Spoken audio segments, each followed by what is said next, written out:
हैं स्पेशली वो अपना मोबाइल का डाटा कैसे सेव कर सकती हैं, उनका चोरी ना हो? Please over to you.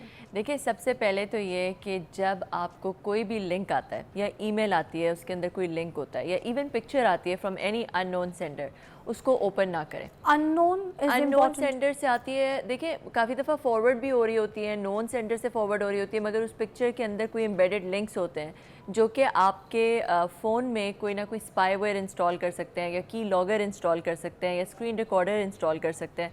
तो इस वजह से जो है वो ये बहुत ज़रूरी है कि आप किसी अननोन लिंक पे या जो वेबसाइट वेल नोन नहीं है, या बहुत दफ़ा तो ऐसे होता है कि वो मैस्कुरेट कर रहा होता है, प्रिटेंड कर रहा होता है लिंक कि वो किसी वेल नोन वेबसाइट का लिंक है, उसमें एक दो स्पेलिंग मिस्टेक्स होंगी छोटी सी जिसकी वजह से वो एक डिफरेंट लिंक होगा, मगर वो मैस्कुरेट कर रहा होगा कि वो किसी वेल नोन वेबसाइट का लिंक है, जैसे यूट्यूब का लिंक है या फेसबुक का लिंक है, मगर असल में वो किसी मिलिशियस लिंक होगा कोई। तो आम देखने वाले बंदे को समझ आ जाती है this link is not appropriate and right link नहीं, यही तो मैं कह रही हूँ कि आम देखने वाले बंदे को इतनी जल्दी समझ नहीं आती, जिसकी वजह से आप ऐसे फजूल में लिंक्स पे मत क्लिक करें। ओके, ठीक है।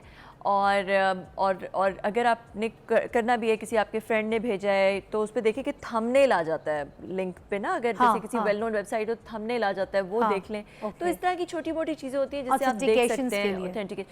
और स्पेशली अगर आपको ईमेल आती है, जब ईमेल आती है तो ईमेल क्या होता है कि वो आपको ऊपर लगता है, ऊपर लिखा होगा standard chartered bank for example, मगर अगर आप उस पर क्लिक करेंगे तो फिर आपको पता चलेगा कि जो ईमेल एड्रेस है वो कोई अजीब सा ईमेल एड्रेस है। सामने नाम तो बड़ा कोई लिखा होगा कि कोई बड़ा कोई इदारे का नाम या किसी फ्रेंड का नाम, मगर जब उस पर आप क्लिक करेंगे तो आपको पता चलेगा कि ईमेल उसके पीछे कोई अजीब सा ईमेल है। तो वो उस पर फिर उस ईमेल को मत खोलें, या उस ईमेल पे अगर कोई लिंक्स है उनको मत क्लिक करें, क्योंकि अच्छा कुछ ईमेल मेरे पास कल भी बल्कि आई थी, तो मैं इसलिए आपसे पूछना चाह रही हूँ कि लोगों को भी आती होंगी कि वो एक PDF फाइल कुछ ऐसी होती है जिसपे वो कहते हैं कि पासवर्ड डालें आप अपना, एंड देन वो पासवर्ड डाल के पासकोड के बाद जो है वो चीज़ वो बॉक्स पूरा ओपन होता है, तो उसमें भी कोई खतरात होते हैं? बिल्कुल। देखिए, मुझे 2 दिन पहले जो है मेरे बैंक से मुझे एक बंदे ने कॉल किया। अच्छा। और उसने मुझे कहा कि आप ये जो मैडम आपको ईमेल आई थी आपने वो खोली नहीं, और आपको पता नहीं चलता कि हर साल जो है वो बैंक में बायोमेट्रिक हर साल होना होता है। राइट। ये नया रूल आ गया। तो मैंने कहा अच्छा। तो कहते हैं आपने, अब उसको मेरे बारे में पता था, उसको पता था कि मैं बिजी हूँ, ईमेल्स नहीं देखती है, जो भी। He knew a little bit of my profile. तो उसने कहा आपने अपनी ईमेल नहीं, मैंने कहा पता नहीं आई होगी, मैंने तो नहीं देखी। तो उसने मुझे कहा अच्छा मैं आपको आप बैंक आके तो वो अपना बायोमेट्रिक करा लें। तो अब उसे पता था कि मैं बैंक नहीं, मैं बिज़ी हूँ या व्हाटएवर, तो मैंने कहा कि आप मेरे ऑफिस आके मेरा बायोमेट्रिक ले लें। तो उसने कहा कि अच्छा मैडम, मैं फिर इस तरह करता हूँ कि मैं एक ऑनलाइन लिंक जनरेट करता हूँ, वो मैं आपको भेजता हूँ, तो वहाँ पे आप अपना बायोमेट्रिक करा लें। ठीक। अब मुझे थोड़ी बहुत शक तो हो गया, मुझे समझ भी थोड़ी सी आ गई, मगर आई सेड ठीक है भेज दें। उसने मुझे व्हाट्सएप किया एक लिंक, वो लिंक बिल्कुल जब मैंने उस लिंक को खोला तो वो स्टैंडर्ड चार्टर्ड का ऊपर लोगो आया, पूरा प्रॉपर एक बहुत प्रॉपर पेज खुल गया जिसमें मेरा यूज़र नेम और पासवर्ड, जो ऑनलाइन बैंकिंग का यूज़र नेम और पासवर्ड है, वो मांग रहा था मुझसे। अच्छा। तो मैंने उसमें नहीं डाला, मैंने कहा कि देखो मुझे तुम बता दो, मैं स्टैंडर्ड चार्टर्ड की वेबसाइट से जाके फिर मैं इस लिंक पे चली जाऊँगी। कहते नहीं नहीं, वो तो ये तो अलग से लिंक है। कहते अच्छा ठीक है, आपको अगर यकीन नहीं आ रहा तो मैं इस तरह करता हूँ कि मैं आपकी कॉल सेंटर से आपको कॉल करा देता हूँ। अब स्टैंडर्ड चार्टर्ड के कॉल सेंटर में है 111-002-002 जो UN नंबर है। तो मुझे कॉल आना शुरू हुई। मुझे कॉल किस नंबर से आ रही थी? 0021, जो कराची का कोड 021 होता है ना, तो वो एक्स्ट्रा एक जीरो बस लगा था। 0021-111-002-002। तो मैंने फ़ोन उठाया तो वो ऐसे उसने आगे से प्रिटेंड किया वो कॉल सेंटर से। कभी-कभी सेम नंबर से भी तो बैंकों की कॉल आ रही होती है, वो भी तो फ्रॉड निकलती है। सेम नंबर, देखिए 0021 एक्चुअली ब्राज़ील का कोड है। अगर कोई किसी को पता ना चले और वो उसको लगे कि ये तो जीरो, क्योंकि एक्स्ट्रा जीरो था ना एक, बस वो एक्स्ट्रा जीरो आपने पिक करना है, तो वो पता ना चले। उसने कहा जी आपको कॉल सेंटर से आ गई है कॉल, अब आप इस पे यूज़र नेम पासवर्ड डाल के तो आप अपना बायोमेट्रिक करा लें ऑनलाइन। तो आई वॉज लाइक, मैं ये अपने दिल में सोच रही थी कि यार मुझे तो पता है इसका, मगर anybody else can fall for it. या कोई बड़ी एज का बंदा होगा, कोई इसको इतना पता नहीं होगा, एक जीरो को वो पिक नहीं कर सकेगा, वो समझेगा कि भाई ये तो कॉल जो है वो बैंक से आ रही है। बिजी वी सी कि मे बी कोई एक आध नंबर हिडन भी ऑन स्क्रीन होता है। एग्जैक्टली। और फिर आपको लगेगा कि जी ये जो लिंक है वो तो बिल्कुल पूरा स्टैंडर्ड चार्टर्ड का लोगो शोगो सब प्रॉपर इलेबोरेट तो वो आप क्लिक कर लेंगे। तो इस तरह ये लोग ना, ये इसको सोशल इंजीनियरिंग कहते हैं। अच्छा, सोशल इंजीनियरिंग के थ्रू लोगों को बेवकूफ़ बना के, और बहुत एलैबोरेट स्कीम्स होती हैं, दे नो अबाउट यू, वहाँ पे रिसर्च की हुई होती है उन्होंने, उनको आपके बारे में पता होता है। ये एक वाक़या हुआ। दूसरा क्या हुआ? दूसरा ये कि आपको कोई किसी के व्हाट्सएप से मैसेज आता है, आप उस बंदे को जानते हैं, आपको उसके व्हाट्सएप से मैसेज आता है कि भाई जैज़ कैश पे 50,000 भेज दो, 10,000 भेज दो, like that. और मुझे इस तरह मैसेज आया किसी अमेरिका में हमारे एक बहुत बड़ी एनजीओ को के एक बानी है, उनका मैसेज आया कि फ़लाँ को Kamal, I was trying to send some money, मैं कुछ पैसे भेजने की कोशिश कर रहा हूँ मगर मेरे कुछ सेंड नहीं हो रहा, तो प्लीज़ तुम ये ज़रा इस बंदे को अर्जेंट चाहिए, इसको 50,000 भेज दो, तो मैं तुम्हें कल वापस कर दूँगा। मैं भेजने लगी फ़ौरन। फिर एकदम से मुझे ख्याल आया कि नहीं, मैं अपनी खाला से बात करती हूँ, अमेरिका में होती है, तो उन्होंने उनको फ़ोन किया, उन साहब को फ़ोन किया, तो वो कहते हैं नहीं उससे कहना मत भेजे, मेरा व्हाट्सएप हैक हुआ है। आए हाय, देखो व्हाट्सएप जो है वो हैक बहुत आसानी से हो सकता है। वो कैसे हो सकता है कि आप किसी को क्योंकि व्हाट्सएप में क्यूआर कोड होता है, कहीं और लॉगिन हो सकता है जी, जो स्कैन कर रहे थे। अच्छा, जो इसको मैं चाहती हूँ जरा डिटेल में बात करें, क्योंकि मुझ समेत मुझे लगता है बहुत से ऐसे लोग हैं जिनको ये क्यूआर कोड जो है, जो स्कैन करके आपका पूरा का पूरा मोबाइल, ये जो आप देख रहे हैं ना, ये उठा के जो आप आईफोन घूम रहे होते हैं, 15 आ जाए, 16 आ जाए, फ़ौरन आपने ख़रीदना है, ये जो क्यूआर कोड्स है ना, ऐसा मरवाते हैं। ये फ़ोन आपका थोड़ी रहता है, ये उसकी मलकियत बन जाता है, सब कुछ उसके हाथ में होता है। ब्रेक के बाद बताते हैं what is the QR code for mobile था, उसकी सारी जो कॉल्स वगैरह थी वो फॉरवर्डिंग पे लगी हुई थी और वो सब कुछ हो रहा था। अभी इन्होंने यहाँ पे डिसेबल किया। तो ये बहुत सी ऐसी चीज़ें जो हमें पता ही कोई नहीं है, हमारा काम, हमारी कॉल्स, हमारा डाटा, ये सारी चीज़ें शेयर हो रही हैं, किसके हाथों शेयर हो रही होती है, हमें क्या पता कहाँ जा रही है, कौन हमारी कॉल सुन रहा है, ये सब कुछ आपको पता होना चाहिए। इतना महंगा आप लोग फ़ोन ख़रीद लेते हैं मगर आपको अपने डाटा को सेव करना नहीं आता।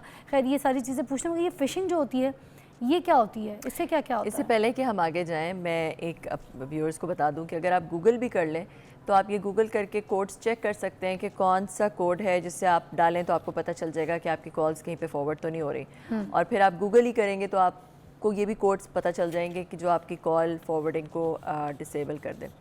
तो ये मैंने कहा बता दूं लोगों को, ये कोड बता भी दे साथ साथ जो मेरा भी था, गूगल करके लोगों को पता चल बहुत सारे ऐसे कोड्स हैं ना, क्योंकि अगर आप लिखें कि you know how to check the code to check that your call is being forwarded, आपको पता चल जाएगा। वही मैंने कोड्स अभी आपका यूज़ करके चेक करके और आपके डिसेबल किया। Thank you so much. अब मुझे बताइएगा ये फिशिंग वाली बात भी, ये कैसे काम करती है, ये क्या होती है? फिशिंग ये होती है कि आपने मैस्क्यूरेट किया किसी लिंक को, आपने लाइक फॉर एग्जांपल जो मैं आपको पहले कह रही थी ना कि आपने किसी लिंक की स्पूफिंग कर ली, ठीक है, मतलब आपने प्रिटेंड किया कि वो कोई ऐसी वेबसाइट है जो मैंने आपको स्टैंडर्ड चार्टर्ड वाला बताया था कि उसने मुझे एक भेज दिया, वो एक फिशिंग अटैक है। अगर मैं उसमें अपना यूज़र नेम और पासवर्ड डाल देती तो वो एक्चुअल में ओरिजिनल वेबसाइट का लिंक नहीं था, वो कहीं और कोई मिलिशियस लिंक था, मगर उसने इस फिशिंग अटैक के थ्रू मेरा यूज़र नेम और पासवर्ड जो है वो एक्वायर कर लिया।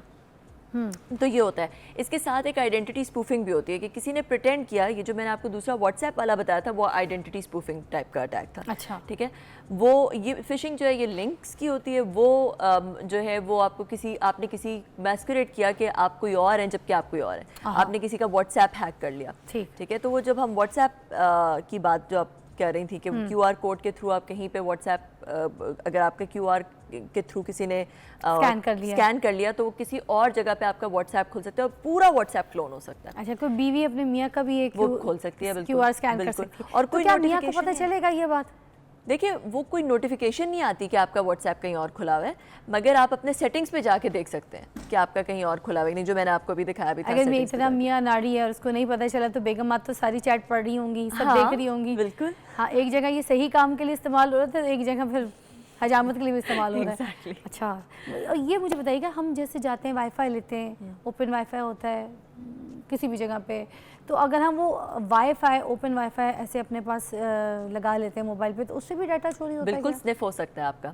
आप अगर किसी कैफ़े पे बैठे हुए हैं और उन्होंने एक वाईफाई दिया है जो कि ओपन वाईफाई है जी, और उसके ऊपर आप कोई ब्राउजिंग कर रहे हैं, तो वो स्निफर लगा के, उस वाईफाई के ऊपर एक स्निफर लगा के आपकी पूरी जो भी आपकी ब्राउज कर रहे हैं, जो भी आप देख रहे हैं, जो भी आपका हो रहा है, वो उसको उनके पास एक्सेस जा सकता है। और ये जो ऐप्स होती है हम डाउनलोड करते हैं मोबाइल पे, वीपीएन लगा, अगर आपने वीपीएन लगाया हुआ है ना ऐप्स के लिए, नहीं, ऐप्स के लिए नहीं, वैसे भी अगर आप ओपन वाईफाई में बैठे हुए हैं और आप VPN लगा लेते हैं तो फिर आपका डेटा सेफ हो जाता है, बिकॉज ऑफ VPN इनक्रिप्ट कर देता है आपकी ट्रैफिक को। और कंवल जी VPN भी बहुत सारे आ गए हैं, 2-3 किस्म के, अब उनमें से कौन सा हमें सही यूज़ करना चाहिए ये भी एक मसला है, मगर चलो इसको भी, क्योंकि गवर्नमेंट तो वैसे ही बैन कर देती है VPN। मुझे बताइए, औरत जो है अपना डाटा, स्पेशली औरतों का डाटा जो है वो सेव होना चाहिए।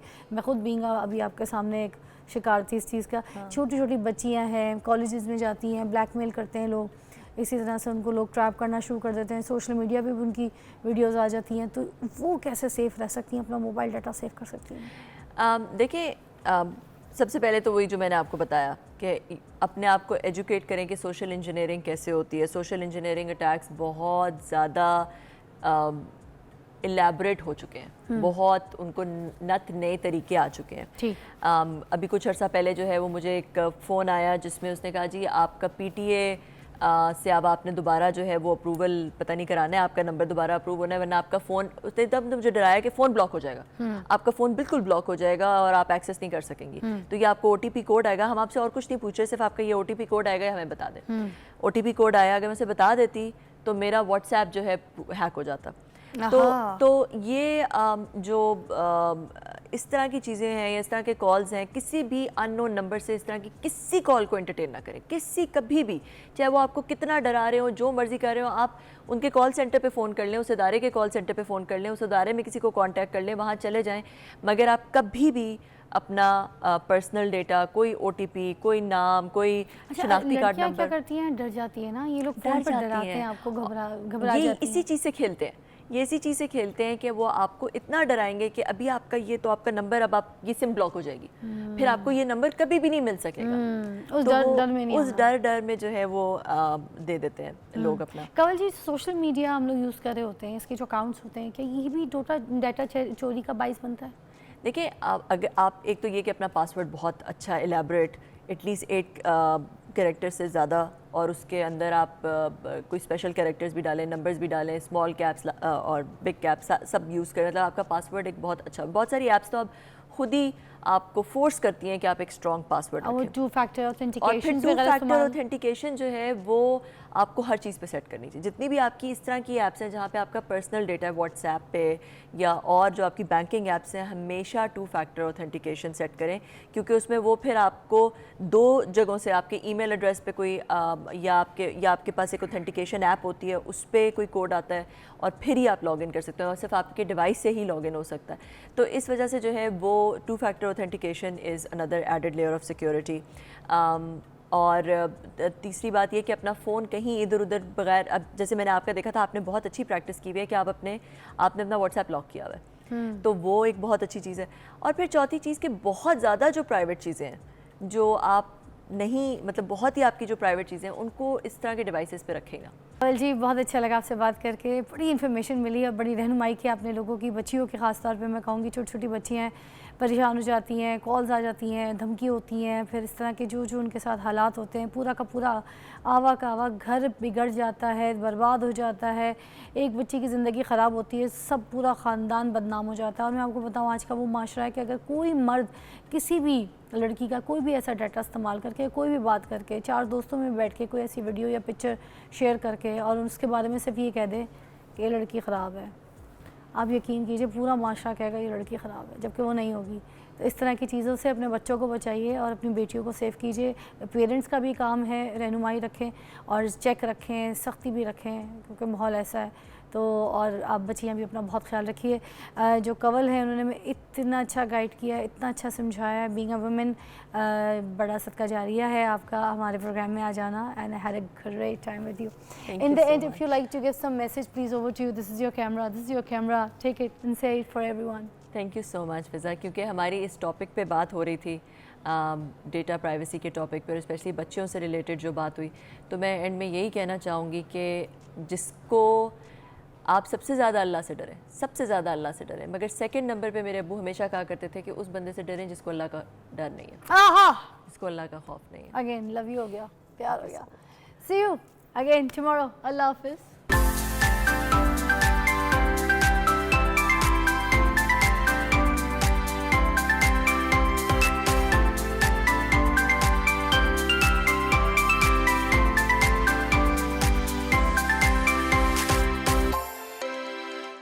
बात बल्कि ज़रूर यहाँ पे करना चाहूँगी। आपने देखा कितने केसेस सोशल मीडिया में सामने आते हैं, मोस्टली बहुत देखने को मिलते हैं। छोटी छोटी बच्चियाँ खुदकुशियाँ कर लेती हैं, सुसाइड अटैम्प्ट करती हैं। वाई? बिकॉज उनका मोबाइल डाटा चोरी हो जाता है।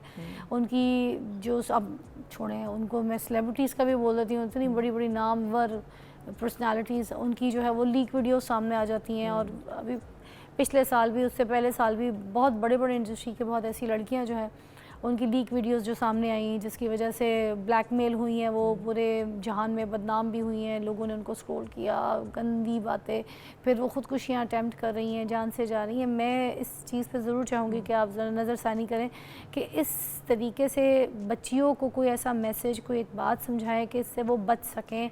और ये ख़ुदकुशियाँ अटैम्प्ट होना, और उनके तो माँ बाप मरने वाले हो जाते हैं। क्या ज़िंदगी ऐसे? देखिए, सबसे पहले तो जब ऐसी कोई चीज़ होती है, पहले तो prevention is better than cure जिसे कहते हैं ना। तो सबसे पहले तो इस तरह की चीज़ें फ़ोन में ना रखें जो बहुत प्राइवेट है, उस तरह की चीज़ें फ़ोन में ना रखें। तो इवेंचुअली तो ये देखिए, इंटरनेट सब कुछ कनेक्टेड है। पहली बात तो बनाए ना, पहले तो बनाए ना ऐसी चीज़ें, उसके बाद उसको फ़ोन में ना रखें। उसके बाद उनको ये सोशल इंजीनियरिंग टाइप अटैक से बचने की कोशिश करें। पासवर्ड्स लगाएं, 2 फैक्टर ऑथेंटिकेशन करें। खुदा ना खास्ता सब कुछ करने के बाद भी कुछ हो जाता है। तो पाकिस्तान में अब आई वाज प्लेजेंटली सरप्राइज्ड, हमारे साथ इस तरह की कोई एक ऊंच नीच हो गई थी किसी दोस्त के साथ, तो हमने साइबर क्राइम को रिपोर्ट किया and they were very prompt, they were very quick, they were very prompt, they took action very quickly.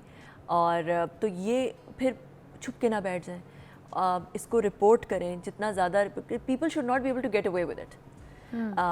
अब ये बात के साथ एक और चीज़ भी मैं ऐड करूँगी, ये जो आपकी पिक्चर होती है और आपकी पिक्चर के साथ जो है ना कुछ अजीब सी पिक्चर बना दी जाती है।